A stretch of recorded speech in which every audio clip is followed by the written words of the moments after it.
Friends, welcome to my channel. Today మనం 3 March 2025కి సంబంధించిన important current అఫైర్స్ని ఈ వీడియోలో డిస్కస్ చేద్దాము. అలాగే మా ఛానల్ని కనుక ఫస్ట్ టైం చూస్తున్న వాళ్ళైతే లైక్ చేసి సబ్స్క్రైబ్ చేసుకోండి. అలాగే చాలామంది పీడిఎఫ్ పెట్టండి అని అడుగుతున్నారు. సో పీడిఎఫ్ కనుక కావాలి అనుకుంటే మన టెలిగ్రామ్ ఛానల్లో జాయిన్ అవ్వండి. మన టెలిగ్రామ్ ఛానల్ లింక్ డిస్క్రిప్షన్లో యాడ్ చేస్తాను. అందులో నుంచి జాయిన్ అవ్వండి.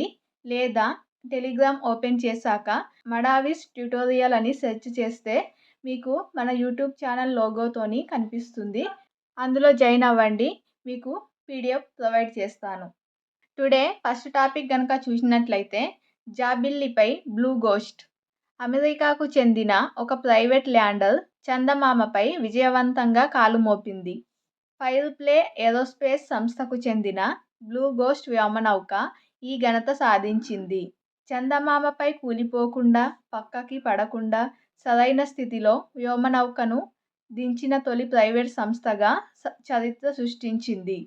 ఇది అమెరికాకు చెందిన సంస్థ ఈ ఘనత సాధించిన తొలి ప్రైవేట్ సంస్థగా నిలిచింది కాబట్టి ఇంపార్టెంట్ టాపిక్. ఇలాంటివి సైన్స్ అండ్ టెక్నాలజీలో భాగంగా అడగడానికి అవకాశం ఉంటుంది. నెక్స్ట్ చూసినట్లయితే ఎన్ఐటి రౌర్కేలా. ఎన్ఐటి రూర్కేలా అని కూడా అంటాము, రౌర్కేలానే. మారుతున్న వాతావరణ పరిస్థితుల్లోనూ సౌర ఫలకాల నుంచి గరిష్టంగా విద్యుత్ను సంగ్రహించేలా కొత్త సాంకేతికతను national institute of technology NIT Rourkela శాస్త్రవేత్తలు అభివృద్ధి చేశారు. ఇది ఒక కొత్త టెక్నాలజీ.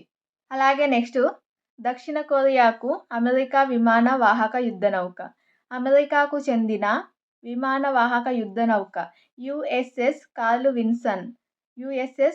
విన్సన్ అనే విమాన వాహక యుద్ధ నౌకను దక్షిణ కొరియాకు చేరుకుంది. అమెరికాకు చెందిన విమాన వాహక యుద్ధ నౌక యుఎస్ఎస్ కార్ల్ విన్సన్ దక్షిణ కొరియాకు పంపించడం జరిగింది.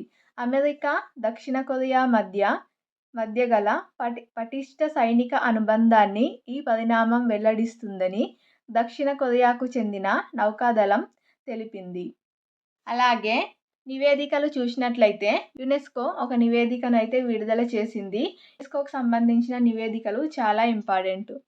యునెస్కో నివేదిక ప్రపంచంలో 40% మందికి మాతృభాషలో లేదా అర్థం చేసుకునే భాషలో విద్య అందడం లేదని UNESCO global educational monitoring GEM బృందం వెల్లడించింది.